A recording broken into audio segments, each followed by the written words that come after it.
Hey guys, Jeff, JD Yokohama. Yeah, trying to mess with the lighting in here. I don't know. Maybe, I think it's still too shadowy over here. But yeah, I think I'm way overdue for another video. Um, so I shot a couple of videos, a couple weeks ago? I don't know, 2, 3 weeks ago. Been super busy. I need to do a lot of stuff around the new house. Been filing stuff way back here. And but mostly I'm just doing a lot of painting and sanding and patching and finding all the wonderful things the previous owner of this place tried to hide. Um, a lot of small repairs, nothing too big yet, thankfully, but I'm doing crazy overtime at work. So yeah, so now it's like 1 in the morning.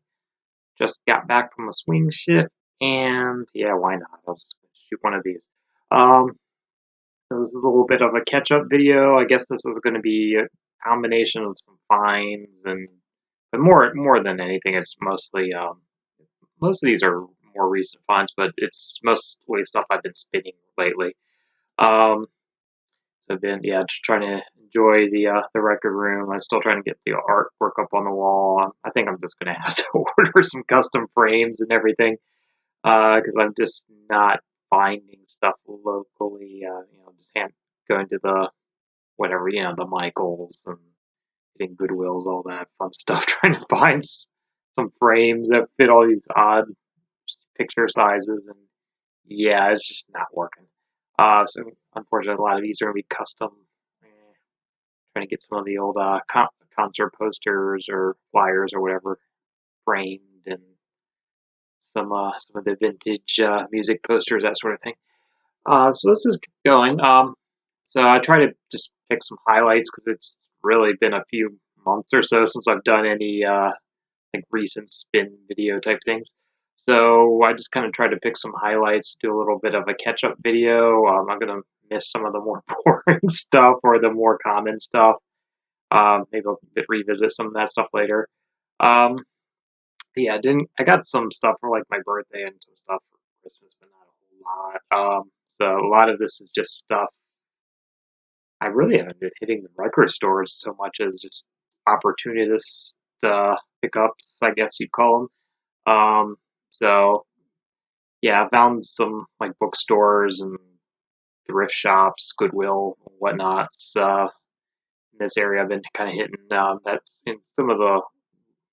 I've been getting some really, really clean, unusually good scores. A lot of them are pretty common records, but getting unusually usually clean copies. So just jump into this. I'm just going to show some highlights of some stuff I've been spinning last couple months or so since I last did one of these.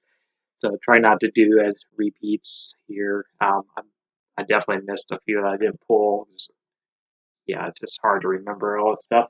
So this one's one I picked up maybe a week or two ago. I only spun the first half. I was listening to this morning.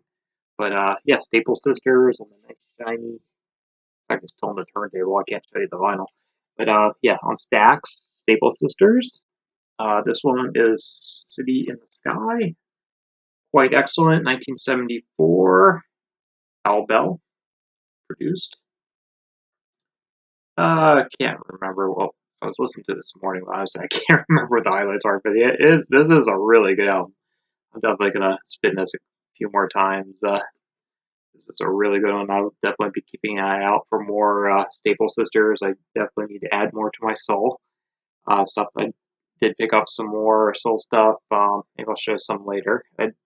Some of it, like the covers were a little more deep, and the vinyl was great. And some, yeah, they're still in the shrink.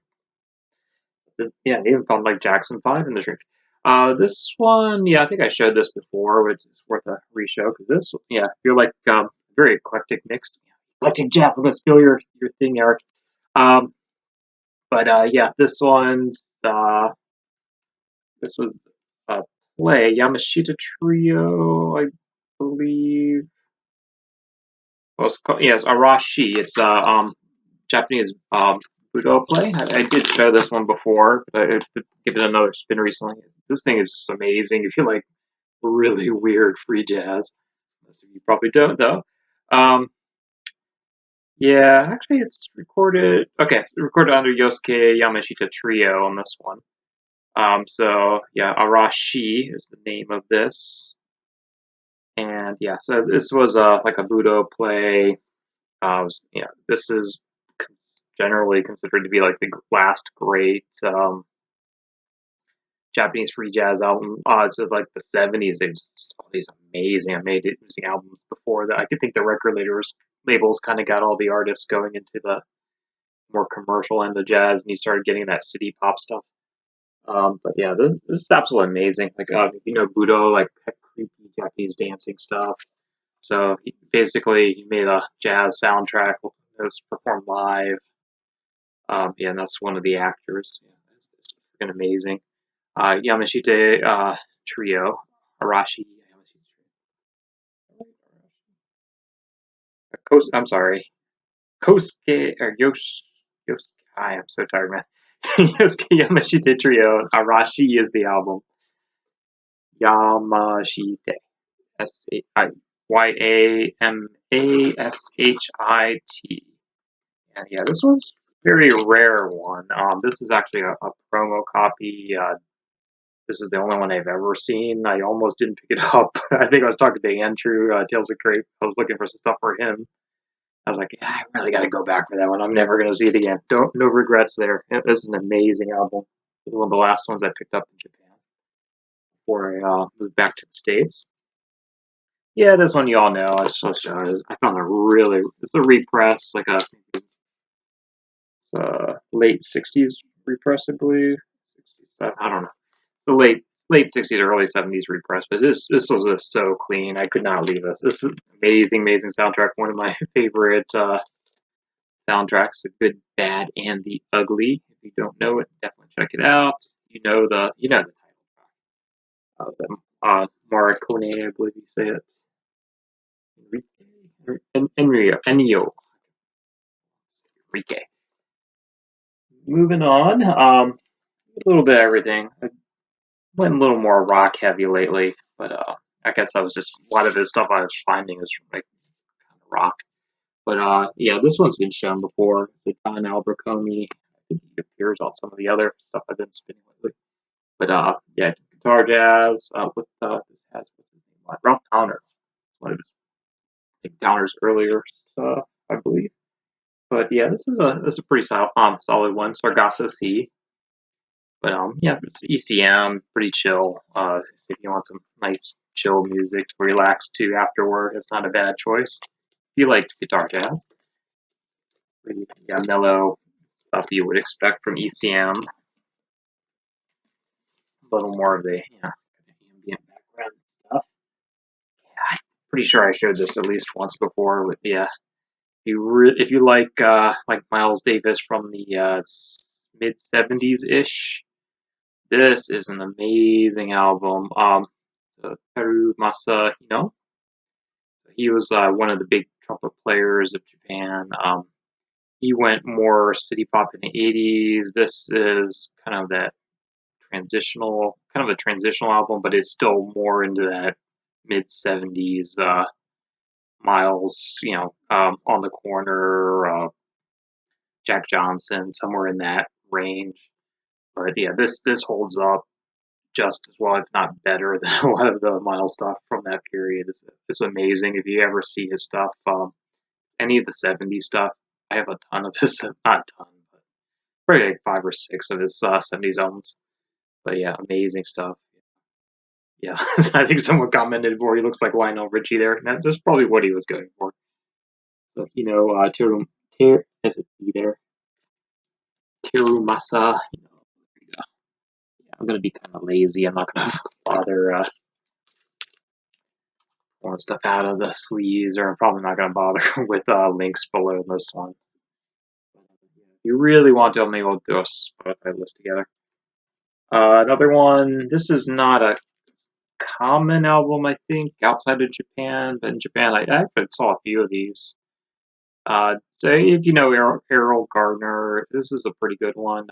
But I I think a lot of these recordings are available elsewhere. This might be a comp. Well, yeah, got Misty, Exactly Like You, You're My Sunshine, was I Think of Love, Friend Tenley.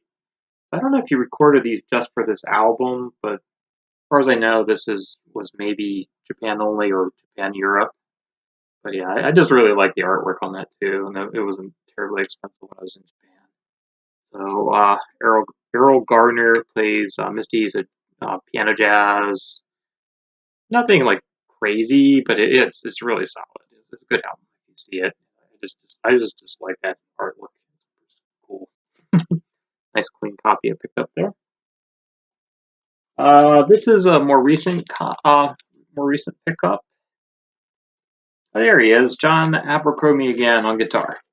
So found this one. It's not one you see in the VC at all, so I thought I'd just take a chance. I think it was like $4 or $5. I was thinking about it for a while. I ended up going back for it. So Billy Cobham, the jazz drummer, got John Abercrombie on guitar, and let's see who else is on this one. So Michael and Randy Brecker on sax and trumpet, Glenn Ferris, Milko Lviv, and Alex Blake on bass. So recorded at the Montreux Music Festival, Switzerland in '74. So I think this one came out like maybe a year or two after Spectrum, but I was expecting a little more Spectrum-y, but I guess he was starting to go in different directions. I was enjoying it, but I think I wasn't in the mood when I started it, so this is one I'll definitely give another listen to, but it seems like it'll be a very good album when I give it a proper listen. Just was definitely not in the mood because I was just expecting Spectrum, and it was a little different, but not. Still kind of in that vein, though. Here's a comp I picked up. It's like 25 cents, 50 cents, but I thought it was pretty cool. So there you go. The best of '66. This is Columbia. I think this is the stereo copy. Yep, that's the stereo one. So, so it's before you start getting into all that psych stuff, but it's it's a lot of the kind of folky rock stuff. So it has the Brothers Four covering Help. A lot of these, like half the artists I knew, half the artists I didn't know so much. Because a lot of them were covers, which was kind of interesting. So yeah, Help, Brothers Four, Hey Joe by the Birds. Chad and Jeremy with Homeward Bound, which I wasn't familiar with. I think that one wasn't that strong. The Circle, the Cyrkle Circle from that Red Ball album. They're doing Cloudy on this one. That's one of the more famous tracks, but I like the other song from that album. Yeah, Bob Dylan. Of course, you know that one, but there's a Don't Have to Say You Love Me, which I remember being pretty good. You Lost That Love and Feeling by the Pozo Secco Singers, which is kind of interesting. Yeah, Simon and Garfunkel and Paul Revere. I don't know. Anyways, it's an interesting comp. It's kind of that kind of folk rock stuff. Right before the psych stuff that like broke, I guess. But it's a really fun comp, and yeah, if you see it on the cheap, I would recommend it. That's a good album. This is something I picked this one up in Japan actually, but yeah, this is Super Snazz, named after the Flaming Groovies album, same name. Japanese Parapop band. It's a little bit of Shu from Teen Degenerate. And then, interestingly enough, he was replaced by Greg, and then Greg's in Teen Degenerate 2. A lot of offshoots. Yeah, she went to form X-Tits, and the only two members that are consistent are basically these two there. But anyway, this is probably their I don't know if their best or second best album. Their first album was quite good too, which was released on Sub Pop. But yeah, Super Snazz. Really, really strong album. Some covers, some originals. Some written by Fink from Degenerate. Actually, this one's mostly originals. There's only one Spectre song they covered on this. But I never noticed that title was C3PO. Okay, get another listen. Because the lyrics are in Japanese, maybe I didn't notice. Yeah, they sing mostly in English, but some Japanese stuff. But yeah, really good Parapop. This album and their first one, I forget the title. I can't off the top of my head. I just lost it. But yeah, it's the one with the green. It's got like pretty crazy illustration on it. Sub Pop. That was like mid to late 90s. This one's 98. So the other one's probably 95-ish. I think that was one of my inspirations for moving to Japan. I was really into them and Teen Jump. Here's another recent pickup. I got this remarkably cheap. It's still in the shrink. I'm not going to bother taking it out. Yeah, I believe this is a first Canadian. It is a first Canadian press on Hannibal. Interesting. Yeah, why not? Maybe open this. This is Richard and Linda Thompson. So folk rock. I think this and the one with Richards in the Turban. I think these are the two ones everyone seems to show in the VC. But if you don't know this album, do yourself a favor, check it out. It's a good one. Richard and Linda Thompson, husband and wife. They apparently split about the time this album came out, so I don't think they toured on this album. But yeah, it's a good one. Yeah. So picture in her sleeve with lyrics and Canadian pressing. It's Hannibal Records. You don't see too often. Yeah, kind of a cool label, I guess. But yeah, falls into that folk rock. This is like 79-ish, or no, this is really 82. 82. Yeah, worth a shot if you like that kind of folk rocky, kind of a little bit bordering on country-ish esque, but it's definitely more in the folk rock vein. Very good, solid album. Here's another one from my youth. So still in the shrink. Bought this. I bought this new, but yeah, 1990-ish, I'd say. So this was Dirty Boots. This is a 12-inch single, but it has a bunch of live tracks. I think it's 5 live tracks right there. So it's got Dirty Boots plus 5 live tracks. One of them is Dirty Boots. But the last track, I'm not sure. It's a little bit more obscure. Just the bedroom. So that one, yeah, I don't know what album that was off of. Maybe a B-side. But yeah, that's a good one if you ever see it. But who knows, might go for some money. I don't know. But yeah, my buddies was producing them for a while. There's another inexpensive pickup, which I would recommend. It's a little hit and miss at times, but yeah, still in the shrink, so it's not going to get much better if I take it out. Yeah. So Biff Rose, I think Mazzy might have this. Maybe how I knew about it. So the Thorn in Mrs. Rose's Side, so Biff Rose, B-I-F-F, Rose, like the flower. So the first track, Mama's Boy, I think is the big hit-ish. That's the one I always heard. That's the only one I really was familiar with off the album. It's possibly the strongest track on here. But yeah, it's again kind of in that folk rock vein. If you see it, it's probably worth a pickup because I don't think they go for much. Yeah, still in the shrink. Really clean copy. I think I paid like $3 or $4 for it. Yes, I've seen a couple copies of late, even though it's not a big record label. They seem to be around. Tetragrammaton Records, based in Beverly Hills.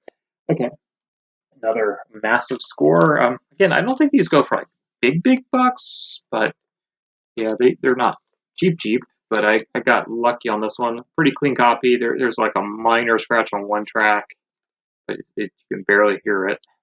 Procol Harum's first one. Whiter Shade of Pale being the highlight, the first track. Definitely check that track out if you're not familiar with it. Yeah, basically kind of that transitional psych kind of stuff, organ heavy, so Hammond organ. Especially the title track, and probably not their strongest album, but that's probably my favorite song of theirs is that Whiter Shade of Pale. Just love it for the artwork too. But yeah, Canadian first pressing there. It's unfortunately stereo. This was a recent score, still in the shrink again, so it's gonna be shiny. So this thing's like minty mint fresh. I don't think it's been played more than a couple times in its existence. But the first press, John Prine's, I think this was the second album. Yeah, only gave this one spin all the way through, but yeah, it's an extremely strong album throughout. Americana, folky rock, but yeah, more stripped down. Very strong album. But yeah, John Prine. This one gets shown a bit. I think Diamonds in the Rough. Yeah, I think they're kind of hard to find, but yeah, I got lucky. I think somebody on Instagram just showed like they just picked up like 20 albums of his. Who was it? My friend Morrissey, maybe. Yeah, but anyway, yeah, somebody got lucky. But yeah, that I was quite shocked to see this, and it was not expensive. But I think they can go for some money. Yeah, kind of in the same vein. I think Mazzy showed a different one of hers lately, but so Tracy Nelson. Like maybe I did show this. I can't remember. But yeah, one of my friends gave this to me because I guess he'd inherited this from his stepfather or something. He didn't care for it. But yeah, kind of that folk rock. It is in the folk rock vein. You can definitely see that in the back. But yeah, pretty clean copy, but not perfect. It's definitely been played a lot.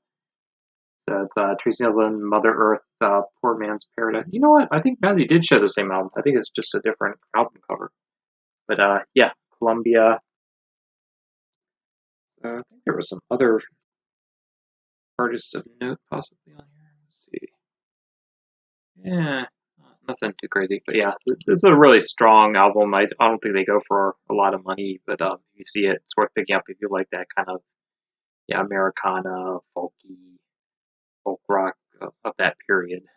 Hippie folk. Here, yeah, nothing too crazy, but yeah, I found this in Japan. Nice, really clean copy of Misfits, self-titled. It's basically a comp of a lot of their early hits and some unreleased tracks or alternative versions. Yeah, I have a fair amount of Misfits of the early. I only really get the Danzig stuff, but I need to Walk Among Us, but I think that's the only one I really need of the early stuff. But, yeah, if you like Misfits, yeah, it's good. Cool stuff. Yeah.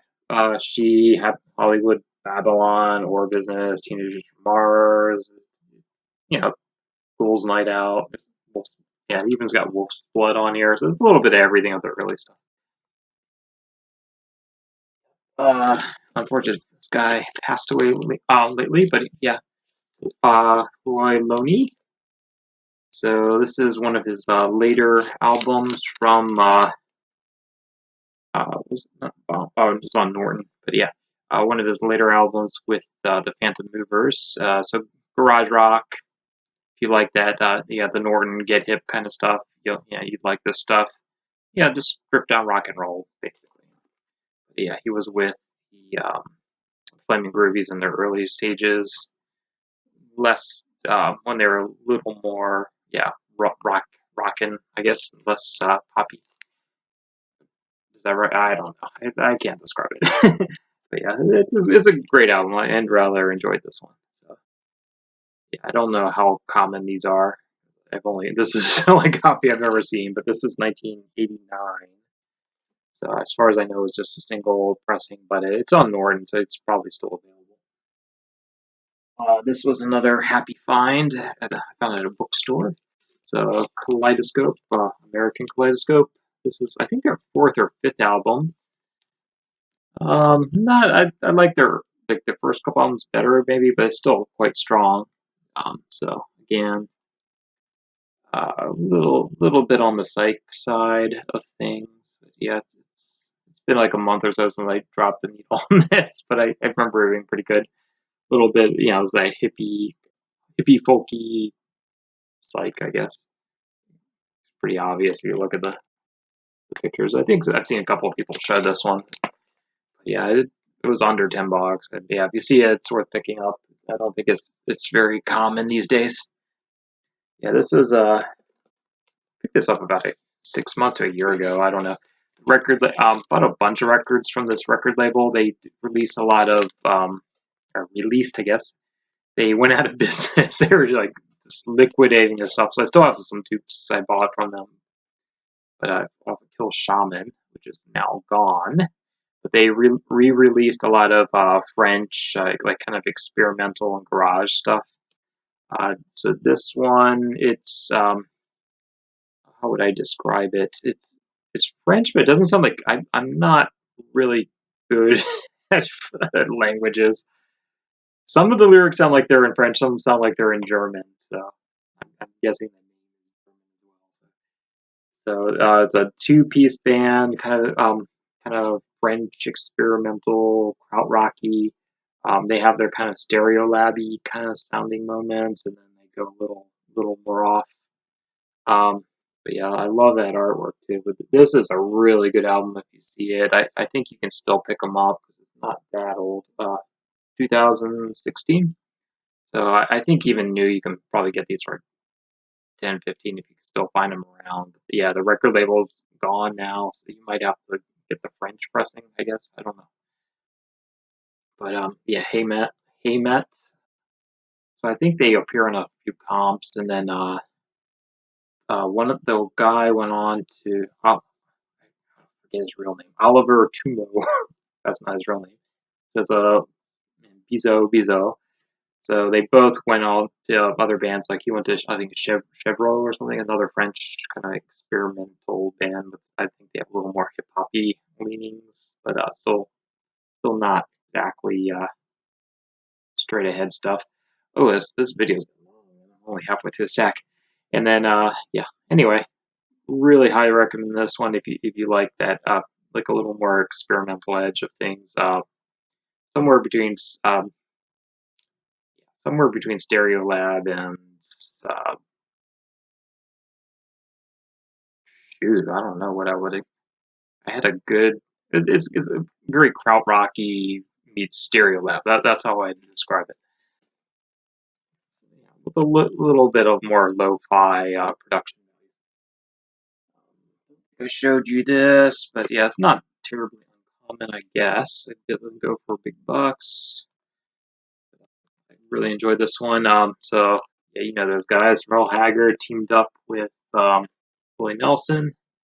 So Poncho and Lefty. Just a really clean copy I found. First pressing. I don't know how many they pressed actually. Maybe they did a couple runs. But yeah, they don't. I don't think they go for much if you see them. It's worth a pickup. The title tracks, the one that everyone knows. So other people have shown this, so I won't spend too much time on it. So definitely one of my favorite psych albums, if not my favorite. So Plant Power by Golden Dawn. And I really rocking track Starvation, but they're all quite, a quite solid album. And it was the album. I think it was released right at around the same time as 13th Floor Elevator's second album, Easter Everywhere. I think they have adjacent numbers on the same label. So this is the repress, unfortunately.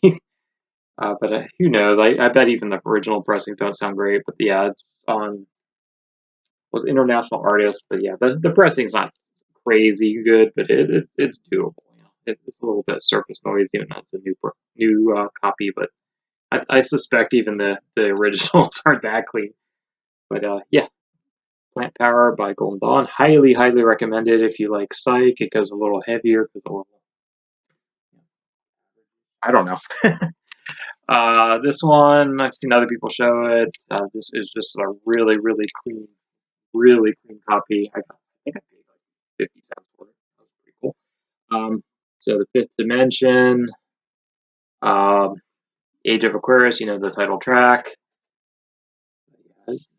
Gatefold, original pressing. They could do the crease break, but I don't want to break the spine. Yeah, original pressing. A lot of stuff that just took me back to my childhood. It's a fun album. Aquarius, Let the Sunshine In. There's a couple things.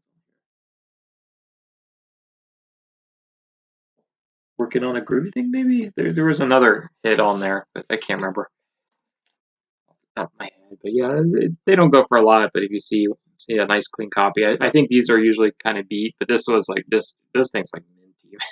Couldn't leave that. I was really surprised at how much I like that one. Moving on. I hope I can go over 30 minutes on these videos. I just did. So this is Fallouts on Super Electro.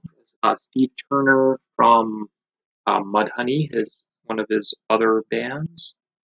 You can see him there. I think that's him there, right? On drums? No, that's him. That's him there. It's kind of a cutout picture. Can't tell anyway. So yeah, yes. Steve Turner on drum. No, he's on bass on this one. So Steve Turner on bass and backing vocals. So this is Conrad Uno producing, and it was released on Super Electro with Sub Pop also. So it's one of the So Steve left a little bit later, but on their early albums, yeah, this would be, I guess, a Mudhoney side project of sorts.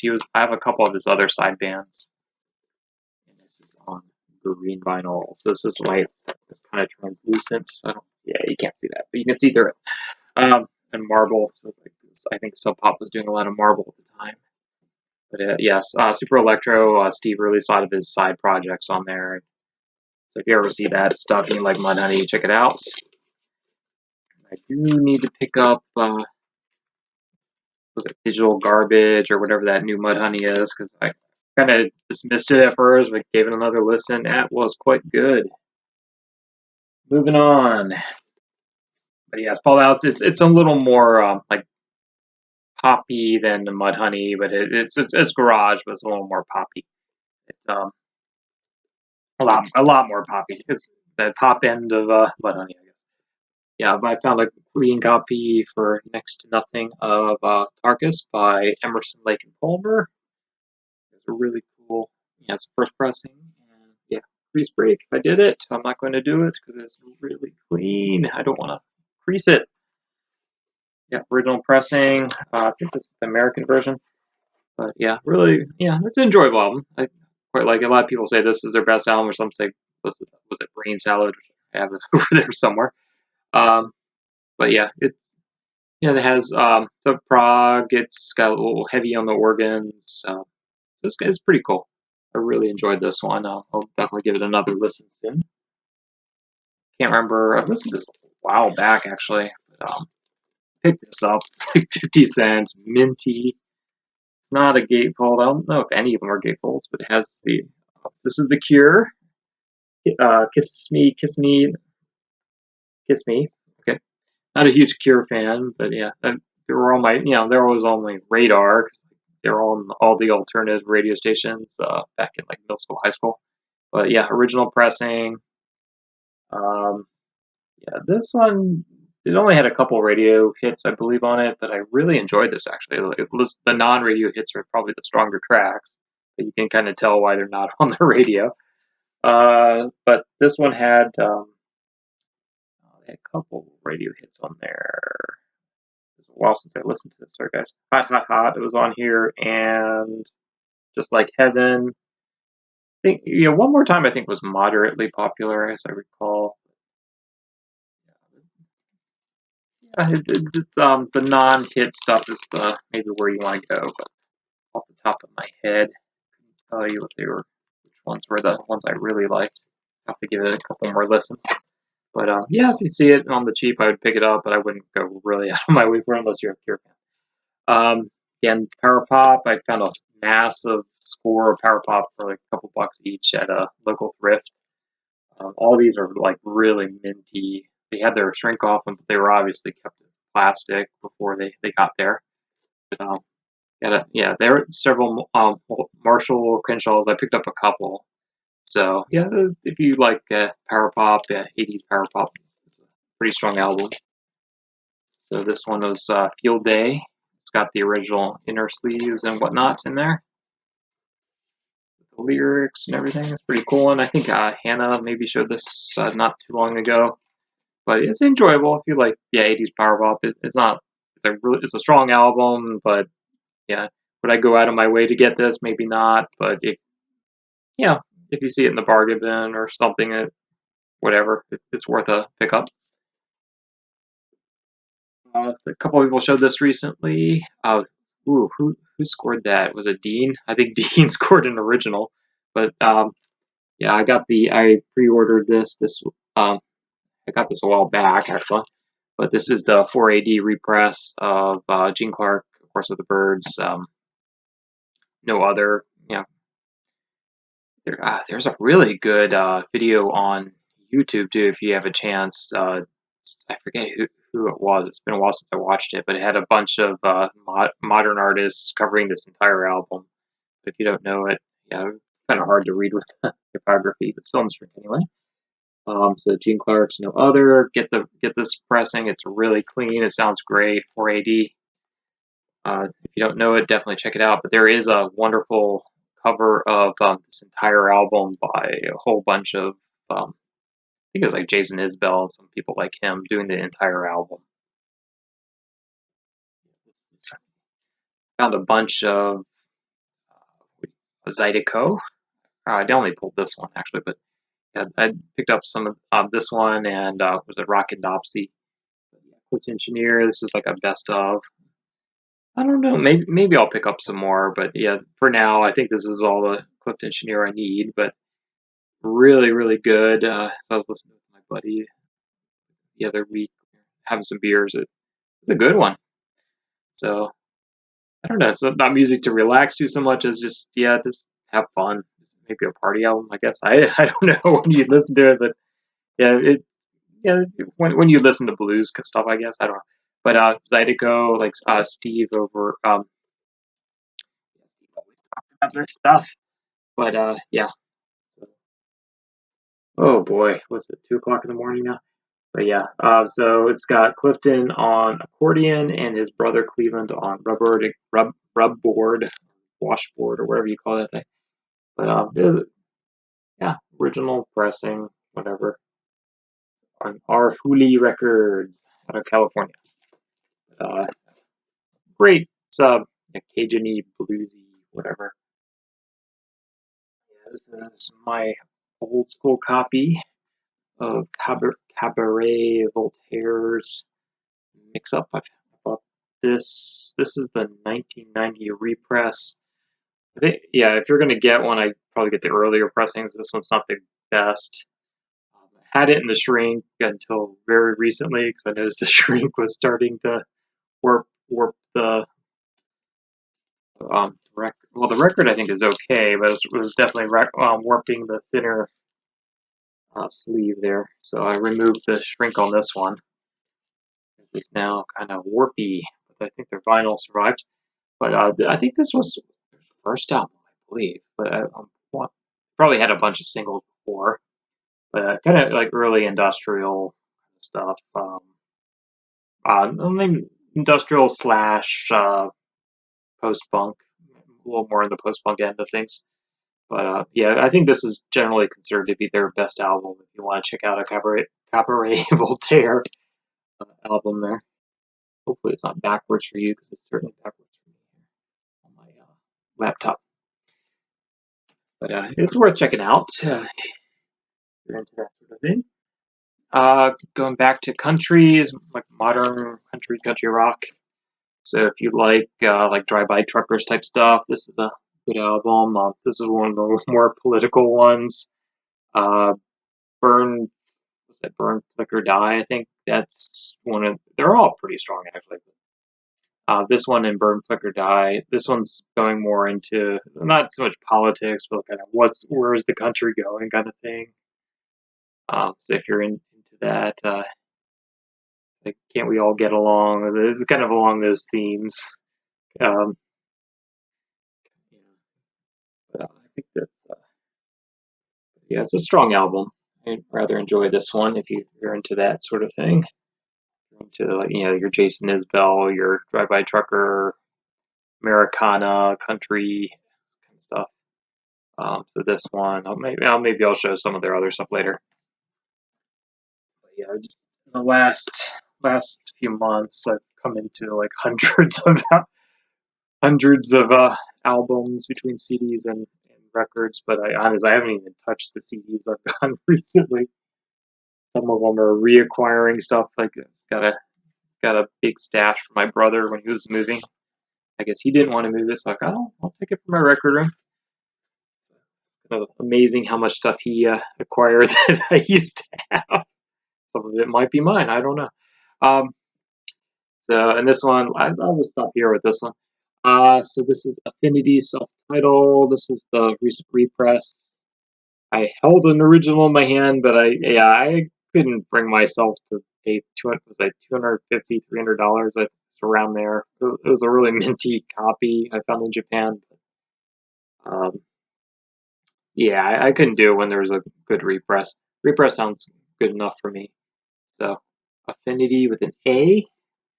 I believe the singer, I forget her name, but yeah, someone's been showing her solo albums lately. Yes, from Abbey Road Studios. There you go. I kept the hype sticker. What was that? Her name? Like her solo stuff's supposed to be pretty good. Hoyle, I think. Linda Hoyle. There it is. Like she was supposed to be the next Janis Joplin or something. So she went solo. I guess she broke up to go solo. Never got it made it big. Had a couple of good albums, but nobody ever bought them. My understanding, but yeah, I don't know. I never looked into this. I don't research like I don't have all the time that Steve Carlson has to research everything. I'm just doing everything off the cuff. Sorry, but yeah, this one's a really strong album. If you're into the kind of female vocal psych kind of stuff, I guess. Ultimate Spinach esque, I guess I would say, which I also need to buy. I had that in my hand several times in Japan. I just thought they were really common. Should have bought an Ultimate Spinach in Japan because they go for big bucks here for some reason. Anyway, this is worth checking out. You can stream it pretty easily. Definitely streamed it before I bought it. But yeah, it's a really fun album. Listened to it quite a lot since I've gotten it, or even before I had it on stream. So check it out. Anyway, I really got to get to sleep because I am working again tomorrow. It is getting late. I kind of screwed myself on the daylight savings time. So just trying to hit some highlights. Definitely listened to a hell of a lot more than that recently. Tons of pickups. So maybe I'll cover some of that in another video. Just got to do a catch-up video. Wow, this is one of my longest videos ever. At around 45 minutes almost. So I'll sign off here. Everyone have a great week. And let me see if I can get this online before I hit the bed tonight. So yeah, I'm not going to bother doing a playlist on this, but yeah, if anyone wants links, just hit me up. I'll shoot you the names or links. Didn't do too many Japanese artists today, so I think you can figure it out. So yeah, have a good one, and yeah, I'll try to do these every week or two because I certainly got a lot of catching up to do. Have a good one.